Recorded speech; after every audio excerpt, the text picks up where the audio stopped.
We are going to talk title race, don't we always, Janusz? It's the tale as old as time when it comes to this show. And we are down to the final stages, the final two teams in it, Arsenal and Manchester City. Has anything changed for you since we last met, Janusz, in what you're thinking? Unfortunately not, but I'm waiting for that surprise, right? I mean, logic tells you that there's something, that there's a twist in it just to make it interesting. But, I had Manchester City as winners this season once again.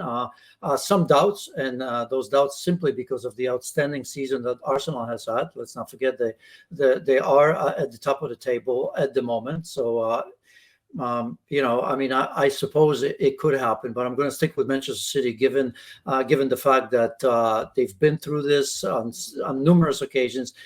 They have the experience. They have that one game in hand, which shouldn't be a problem because last season, if you remember, they had a number of them. But they're clearly the favorites for me. Not concerned in any way for them about Tottenham Hotspur, given the way recent results have gone against Spurs there? Well, I mean, the concern is kind of similar, right? Because we're going to get to Arsenal, Manchester United. Those are the concerns. Arsenal at Man United, but we've seen what's happening with Manchester United. So, and Spurs aren't that much better. But I worry about Arsenal at Old Trafford, believe it or not, more than I worry about Manchester City playing away to Spurs, where they have not had a lot of luck in terms of results and even scoring goals. I think that Manchester City will solve finally. Spurs away. So what's the concern for you with Arsenal and Manchester United then, Janusz? What stands out? It's just one of those as a former player. I mean, you look at Manchester United. I mean, the bottom of bottoms. I've never seen in my lifetime a worse Manchester United team, a team that against Crystal Palace was absolutely non-existent for the most part. But I do think that, there's that little bit of pride and that game. I think Liverpool has faced that. I think they understand what it meant to lose to Crystal Palace in a way that they did. I'm going to make an assumption that Bruno Fernandes is going to be back. I think that they maybe sense it, that there's going to be a new broom in town, perhaps. And I just think that it's almost too obvious now to pick Arsenal when we were watching Manchester United, Crystal Palace, and the debacle that we've seen. That is the entire season. And I just think that my just gut feeling tells me that possibly United could draw in that game there. That they could, but maybe still a chance that they could just win it. Is there a chance that we're going down to the final day with the title race? I hope so. It looks that way. But as I hope explained a little bit, that I just have a feeling that going into the last game, Manchester City will know exactly what needs to be done, and they'll get the job done. Let's play hypothetical worlds then, where there would be a chance the two teams could be tied on points on the final day. Obviously, there'd have to be a City slip for that to happen. Could you see them, if it came down to it, having to make up the goal difference and being able to put 5, 6, 7, 8 goals past West Ham?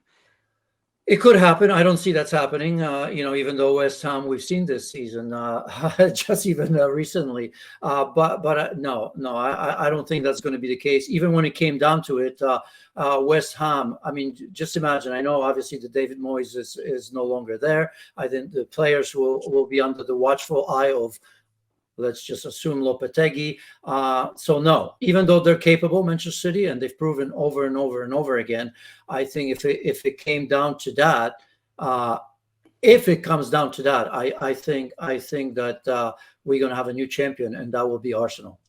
Let's go down to the final day then. Even if they were to win out, both of these teams, we're going down to the final day here. Do you feel like it would be more heartbreaking for Arsenal if they were to lose out on the final day? Or do you think that because it's not quite in their hands and they know it's still dependent on what City does, it's an easier one to swallow?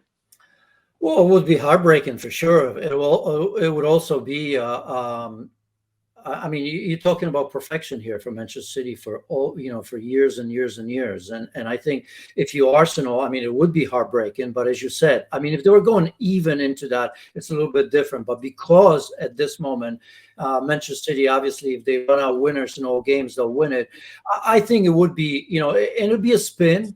and I'll tell you this much, and I've said this before, it wouldn't be a choke, because when you go to the last game and City squeezes out another championship, just by goals or by a point, there's no shame in that. There's absolutely no shame in that. And I think the Arsenal would be probably knowing that their next season is absolutely theirs. And I truly believe in that. I believe in that process. I've seen the progress from Arsenal. So I think they would quickly turn this into kind of a quest for next season. Yeah, it definitely makes it interesting. The Premier League title race has come down to the final day 8 times. But you have already mentioned how you think that Manchester United could prove to be problematic for Arsenal, particularly with what's been going on with Manchester United at the moment. There's going to have to be a response from them. But if we're to look at this game tactically, what are you looking out for? How do you think it's going to go? Well, I mean, that's an issue with Erik ten Hag. I mean, obviously, look, I mean, it's a bit of a, I don't know if that's a good word, geriatric world in Manchester United. It's almost unfair to them when you look at that game and you look at, okay, you can say experienced players, but players that clearly had a difficulty when being pressed. Arsenal is going to, not that they would look at Crystal Palace for a way of playing, but that's the way they play. I assume that they would press that midfield as well. And for Manchester United, I think, as I said, it's a pride. It's what we saw against Liverpool, right? So I don't necessarily think it's tactics. It would be, I mean, I just can't imagine that Manchester United players, after what happened this season, but in particular in that last game, would allow this to happen against Arsenal at home. So it just withstand, play on the counter. And again, this is on the assumption that maybe Rashford and Bruno Fernandes would be available. If they're not, then I don't see a chance for Manchester United. As for the Spurs-Man City game, let's talk about how you see that one going and why Spurs have proved to be problematic for this City side in those recent games. Yeah, I'm not big on history, right? And you know that. I think the listeners know that as well. I have no answer for that. There's never an answer for that. Why is it happening that over the last decade or 2 decades or 3 decades, some teams struggle, even though the players are totally different? As a player, I never thought about it. It's amazing. It's just down to fans and pundits, because every player that I know would tell you that they're, for the most part, totally unaware of the fact that maybe, in the past they haven't been successful. So let's just throw that out the window, because this Manchester City, every time they go to Spurs, they're favorites. They're usually the better team. And I think going into this game with the way that Spurs are fumbling right now would just go, I mean, they're pretty much healthy everywhere, knowing what needs to be done, they'll get the job done. And this is for Ange Postecoglou. I think it was a great start to the season. Injuries, suspensions, that happens to everybody. But Kay, I just think that Spurs will probably need to look towards the next season, because they understand there's no way back right now into the Champions League. Yeah, there's been a lot of talk about the irony that Spurs could actually give Arsenal the title, which is obviously wild to think about. Not gonna happen. You know what? It's interesting, isn't it, Janusz? Because we all see it from the outside, a lot of us as football fans, and it's the fans that would see it that way. But players will always have their professionalism about them, their pride about them, and they're always going to give the best, whatever team they're up against and whatever it means, right? Yes, until that first goal, right? I mean, it's been interesting in a way, because it's hard to say, like, the way Spurs capitulate, right? And you can say, well, they show a little bit of character in that game, scoring 2 goals. The game was over. Against Arsenal, 3-0. I mean, that's a capitulation. And the fact that I think it was Raya that gave him life. It's not necessarily that they've worked for it. It was a gift. So I think against Manchester City, if it was tough against Arsenal, and in the last game for Spurs, if Manchester City scored that first goal, it's all over. I think the players,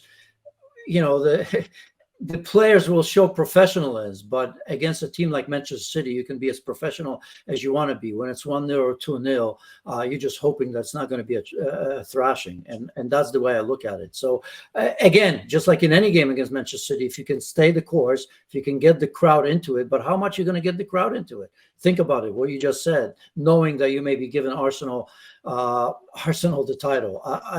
There's no just don't see it anyway. Just to me, it's impossible. Manchester City will find a way, and they'll be ready.